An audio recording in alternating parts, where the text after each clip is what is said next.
El caso Bretón, el crimen de Moraña, el caso Cesuras o el crimen de Godella se han convertido en el lado más oscuro de la crónica negra de nuestro país. Hoy os voy a hablar de los infanticidios, de los parricidios, asesinatos entre padres e hijos. Podrían parecernos excepcionales, pero lo cierto es que son mucho más habitual de lo que pensamos. Se trata de asesinatos que constituyen un problema social, primero por el tipo de rechazo social que generan y luego también por el impacto mediático que suelen tener en muchos países. Los últimos 20 años se han llenado de casos de asesinatos de este tipo y que nos recuerdan que no son un hecho aislado. Por ejemplo, Francisca Ballesteros, apodada como la envenenadora de Melilla, era una mujer española y fue condenada por terminar con la vida de su esposo y sus hijos. Para ello utilizaba peligrosos venenos. En el año 2011 tuvo lugar el mediático caso de José Bretón, quien fue condenado a 40 años de cárcel por matar e incinerar a sus dos hijos. Ya en Pontevedra, Galicia, David Oubel era acusado de haber matado presuntamente a sus dos hijos utilizando una sierra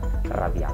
En el año 2013, en Ciudad Real, un hombre era detenido y procesado por matar con un cuchillo a todos sus hijos. Y en el año 2017, Javier, un niño de 11 años, aparecía sin vida en una zona boscosa del municipio gallega de Oza, Cesuras. Bien, ya en el año 2013 teníamos uno de los casos más mediáticos.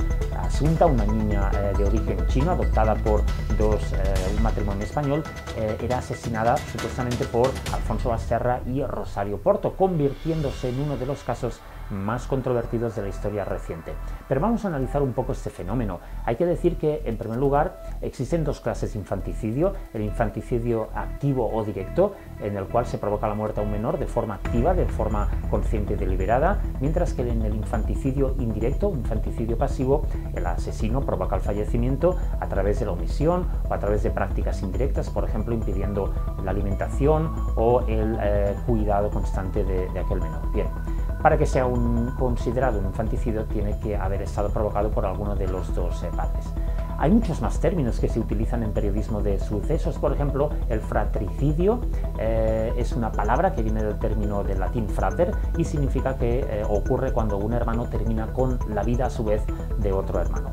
El neonaticidio, otro de esos términos interesantes, consiste en el asesinato de un recién nacido dentro de las primeras 24 horas de vida por parte de alguno de sus progenitores. Los filicidios son otro de los términos que se emplean en criminología también para hacer alusión también en general a padres que terminan con la vida de niños. Bien, en España han proliferado casos también de patricidios muy conocidos, al revés, es decir, niños que matan o que terminan con la vida de su padre o madre. Por ejemplo, en el año 2000 el caso de José Rabadán, el asesino de la katana, quien terminó con la vida de su familia. Bien, los infanticidios también tienen una base cultural. Por ejemplo, sabemos que a lo largo de la historia algunas culturas sacrificaban a recién nacidos: los aztecas en la antigua Roma, en Grecia, los aborígenes en Australia y en algunos países africanos a menudo se ejercía como una fórmula para el control de la natalidad.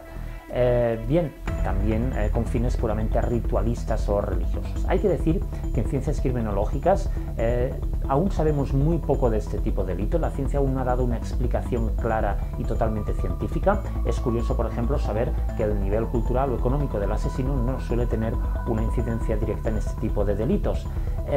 Muy interesante, tenemos también la teoría del suicidio ampliado. Esto ocurre cuando un padre o una madre decide terminar con su propia vida, pero antes asesina a su hijo o hijos ante la idea o el temor de que estos puedan sufrir mucho si siguen con vida al mismo tiempo que separados de sus padres. Bien, existen también mecanismos de venganza en algunos parricidios, infanticidios, padres o madres que terminan con la vida de un hijo, por ejemplo, para provocar el sufrimiento a un cónyuge o a una expareja.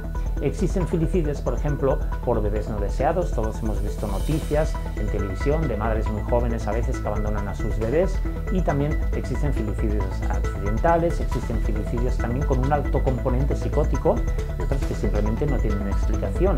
En muchos casos también hay que decir que se trata de crímenes asociados puramente a trastornos psicológicos. Pues bueno, espero haber arrojado un poco más de luz sobre este tipo de crímenes intrafamiliares. Nos vemos en el próximo vídeo.